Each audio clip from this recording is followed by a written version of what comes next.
All right, good morning everybody. All delighted you're here. Thank you for the introduction.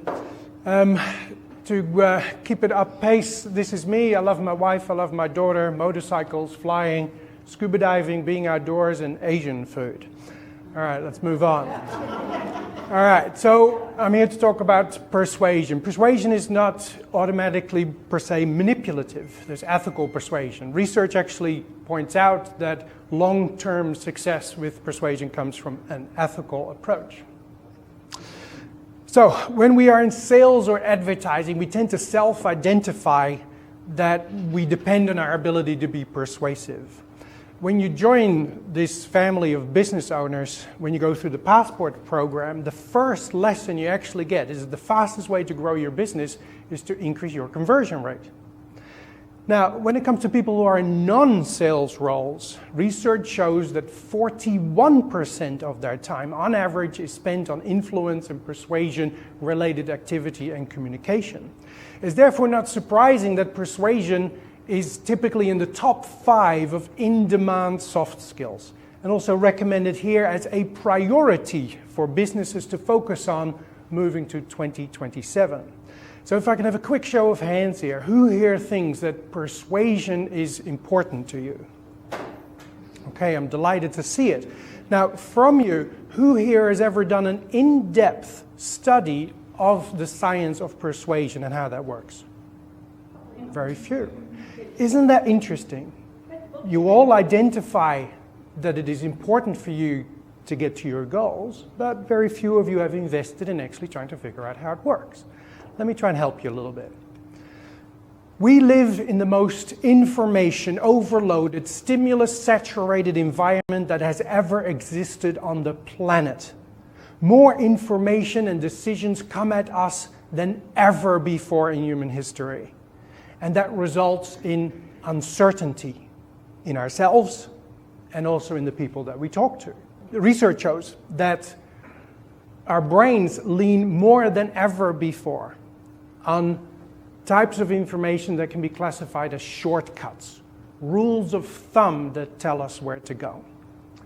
Now, my partner, Dr. Robert Cialdini, wrote that book, Influence, in 1984, 7 million copies, 48 languages, and top CEOs multiple times now have voted it to be the best business book of all time. And it is about those shortcuts. It is about the principles of persuasion, and they are universal. They work for all cultures and in all languages. So you can imagine if we can realize the successes that were really for us to have, they're on the table right there. We just needed to know a little bit of science, that big business is all over Dr. Cialdini's work. Now, many people know or have heard of the principles, but they're very unlikely to know the science, and they often don't have the confidence or skill to use it successfully and continuously. Also, people typically don't know what the activators are of each principle and what the amplifiers are of each principle. Now, I was limited in time today. I've only got 8 minutes. I'm already halfway. So I'm limited with what I could share with you.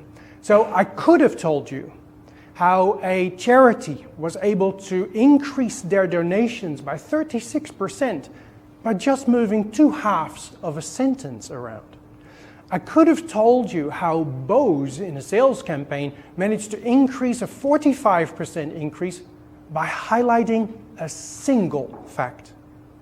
Or I could have explained to you how McDonald's, 600 restaurants in South America, after consultation, finally started to mention to customers a single truthful fact that would increase dessert sales by 52%. But I don't have any time for that.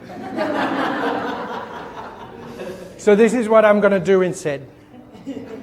After this presentation, you will be able to change how anyone experiences anything. And that's powerful, right? If you can change the way how somebody experiences your price, your kindness, your authority, let's get started. Dwayne "The Rock" Johnson. Can I have some quick, just pull it out, just call it out. What do we think of his physical appearance?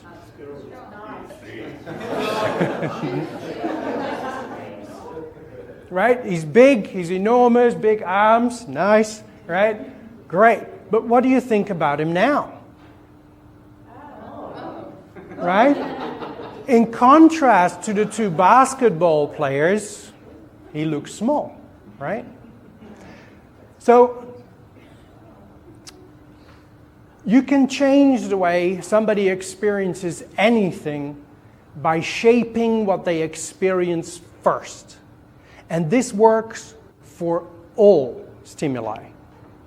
If I ask you to lift something light, like this remote control, and I then ask you to lift something heavy, like that chair, you will experience the chair to be significantly heavier than it actually is, in contrast to the remote control.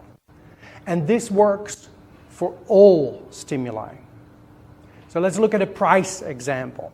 This is an example from a telecom company. It's a little bit older. We're still talking megabytes here, right? But they were presenting, and you often see this being done wrong on websites, right? First, the cheapest option, and then we go down to the dearest option, the 500 megabyte package.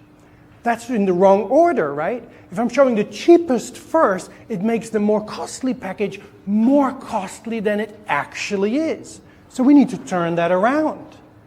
We need to put it on the top, so now we stop making it feel like it's more expensive than it is. And incidentally, we're making the cheaper versions seem cheaper than they are, right? The result of this change was a 43.3% increase in the sales of the 500 megabyte package. Okay, so who do I help? I teach individuals and sales teams how to identify the facts that appeal to the decision-making part of the brain, so that you tell them the information that they want and need to hear from you in order for you to hear yes more often. The best way to learn this is to do a certification course. The investment is just 20 hours over 8 weeks. That includes 8 weeks of 1-hour coaching sessions. We so happen to have a course starting this evening. You could still join, and you'll be in good company. Costa, where are you? I can't see you. Oh, there he is. Costa's in there, and Ken Thomas, who we know won the networking awards for our area, he's in there as well. And that's all for me. If you have any questions or like to know more, do a one-to-one with me.